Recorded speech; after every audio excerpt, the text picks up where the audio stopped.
welcome to my presentation comparing the acceptable use policies of a public and private organization.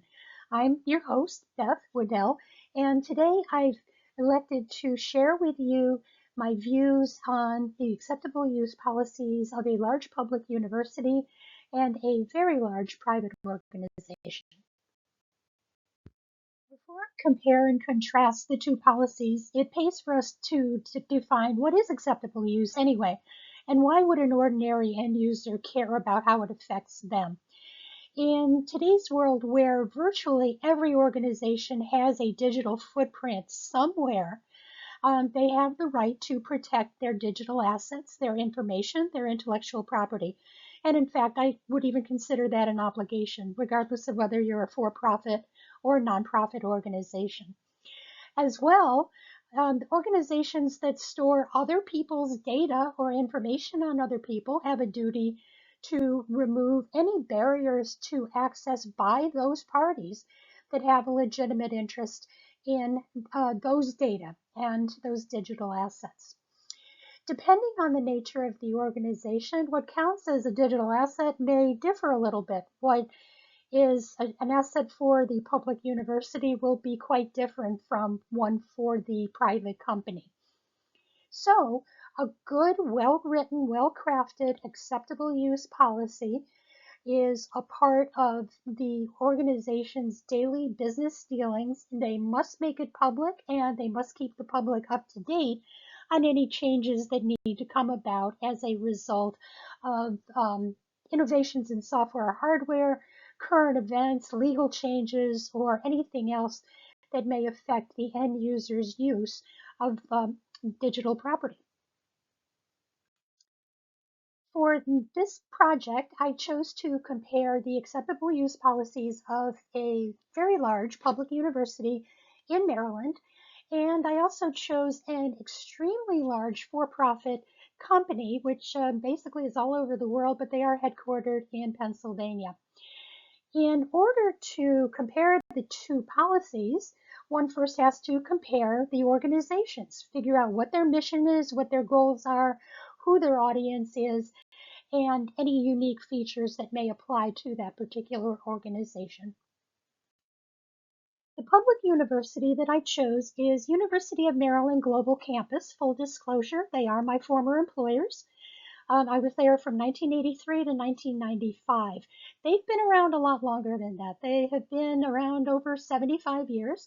They started out as the Division of Military and Continuation Studies of University of Maryland, and they currently offer bachelor's, master's, and doctoral degrees and many different fields of study, and they're creating new fields of study, new degrees all the time.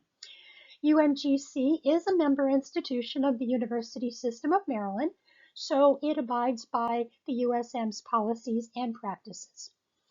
Fun fact, for a lot of years, including the 12 years I worked there, UMGC was, as the expression goes, fiscally self-sustaining. It received no tax funding from the state of Maryland. We had to make do with tuition and fees as our sole source of revenue. I see in their financial statement for last year that seems to have changed. They do receive money from the state now, which is a good thing because software, hardware, network, and other infrastructure assets need to be upgraded and kept modern because UMGC is present, I believe, on all 6 inhabited continents. They hold worldwide classes in remote settings, in-person settings. The sun never sets on the University of Maryland Global Campus. The total enrollment last year was over 60,000 students. The for-profit organization that I chose to analyze is Comcast Business. Most people have heard of Comcast, I imagine. It's one of the largest companies in America. Comcast Business is a subsidiary of Comcast. They also own NBC Universal, the streaming service, Xumo, and several other subsidiaries. As of last year, I believe they were ranked 33 on the Fortune 100. That is a big company. Their corporate headquarters are in downtown Philadelphia. They also have offices in Denver, New York, Atlanta, and Manchester, New Hampshire. And in the last quarter for which revenue was reported, which was quarter 4 of 2024, they brought in about $2.45 billion. A well-crafted acceptable use policy should begin with a preamble. It may not be labeled preamble, but it should be an introduction to what follows in the body text of the policy. UMGC's preamble states that the purpose of the acceptable use policy is to support administrative, educational, and instructional activities surrounding the university. They do point out that all users are expected to use the data in a responsible manner and also use the data respectfully towards the rights of any others who may be using the data, or even people who aren't using the data necessarily but maybe have some data in the system. They define the boundaries of the applicability, and actually the boundaries are pretty expansive. They define all users of the information systems owned and provided by UMGC as subject to the acceptable use policy. That includes students, alumni, faculty, staff, contractors, and visitors.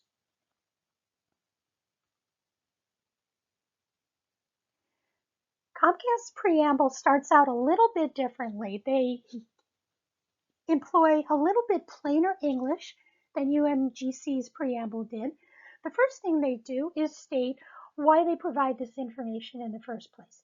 Their goal, their stated goal, is to provide customers with the best commercial internet service possible. And that includes both Wi-Fi and Ethernet. So they strive to provide the best service to all.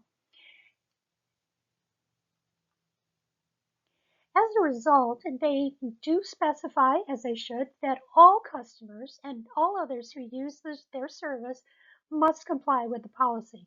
Basically, if you don't want to comply with the policy, don't use our service. It's quite simple.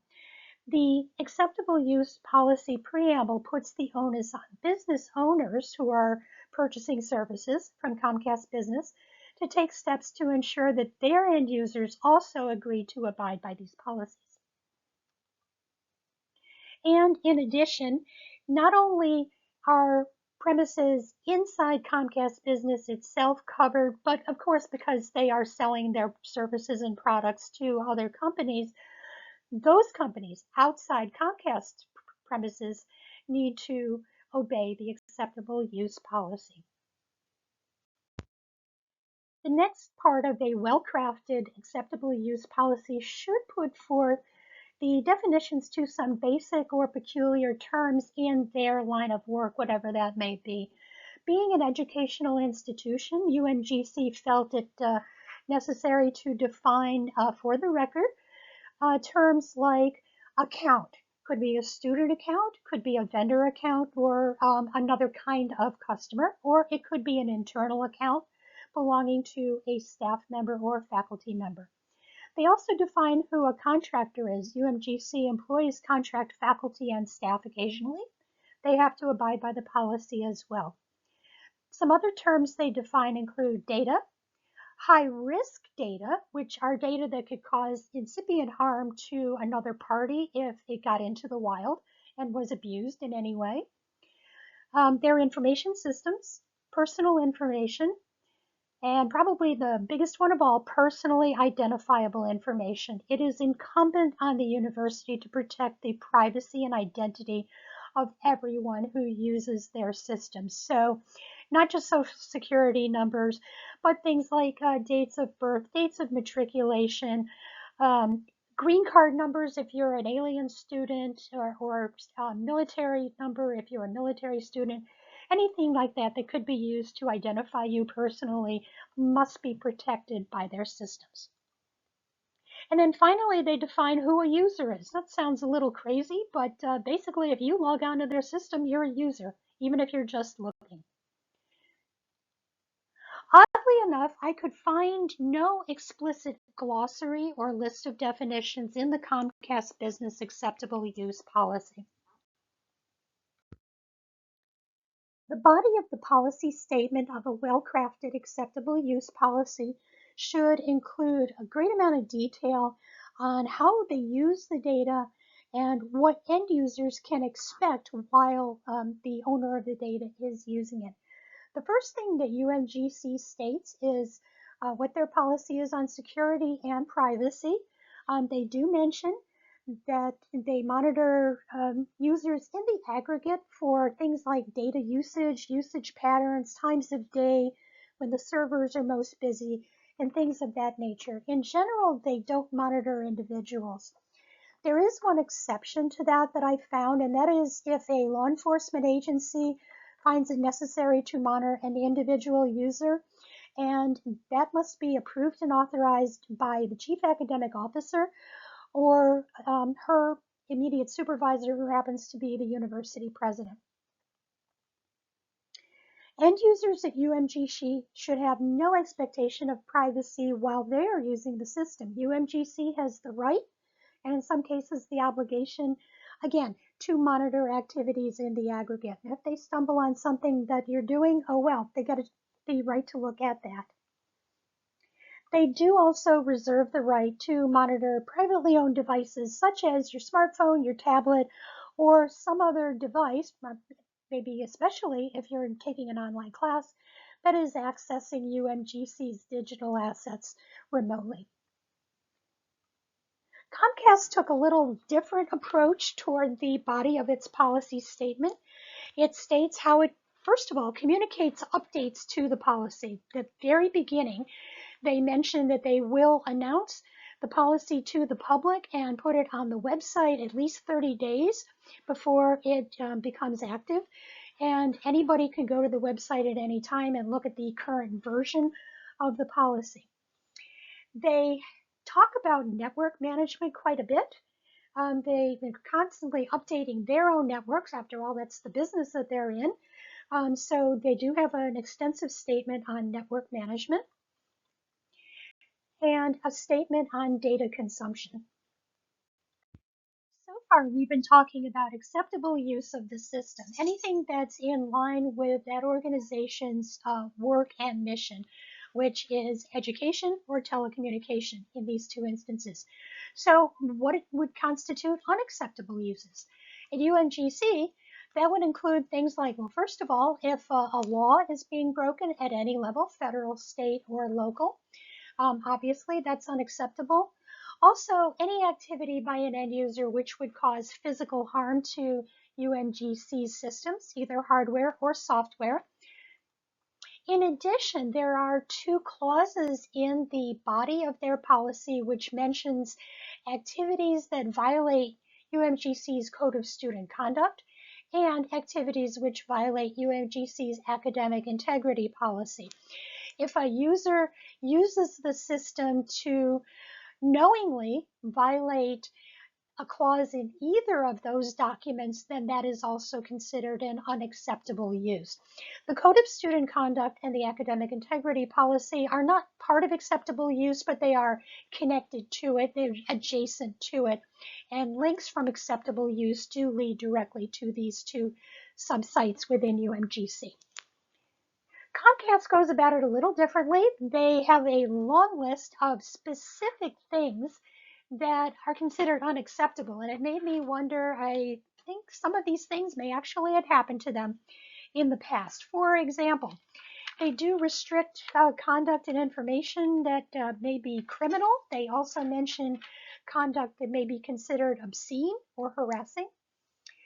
They obviously prohibit spam. Let's hope everybody does. They also specifically call out phishing, harvesting of email addresses, also known as spidering, cracking, a few other software-related activities. Here's a strange one. They specifically prohibit pyramid schemes being hosted on their servers. This is what made me think this has happened to them in the past, and maybe they were held liable. It was interesting to see that one specifically called out in the acceptable use policy. And of course, they prohibit and most likely would take legal action on any denial of service attacks to their systems. Here are some of the other unacceptable uses which Comcast considers a violation of their terms. There were others even beyond these and the ones on the previous slide. To keep this presentation short, I chose to call out some of the major ones and some that may have even have happened to end users themselves as a result of a bad actor employing one of these unacceptable uses.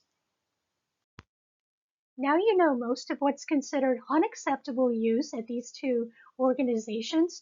What happens to you if you do one of these things anyway? What's the penalty involved?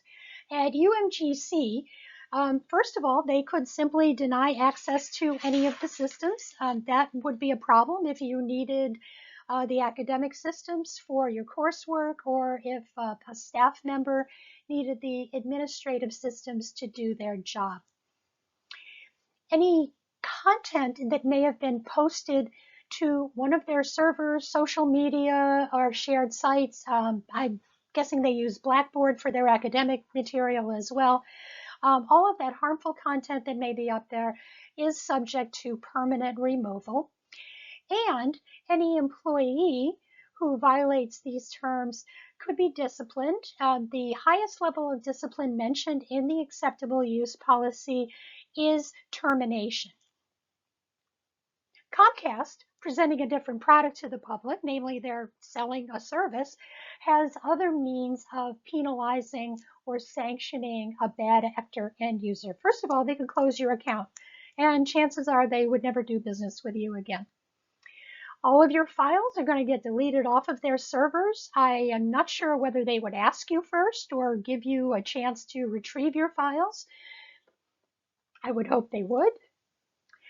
Because money was exchanged for Comcast Business's services, they do have to specifically call out not only termination of services, but other charges may apply. That's the verbiage that they use. I interpret this to mean that if there is a charge for disabling the account, or some other fee that's involved with cleaning up their systems, the violator has to pay those charges.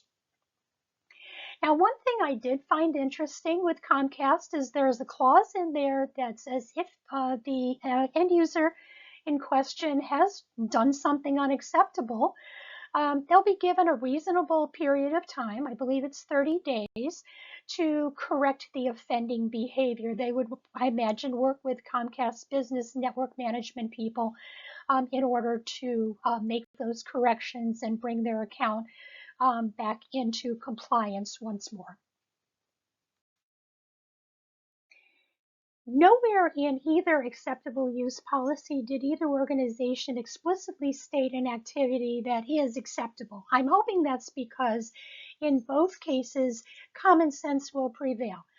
UMGC is a post-secondary institution. One would hope acceptable use is using their systems for academic purposes, or in the case of an employee, for administration and back office services, including things like human resources and payroll.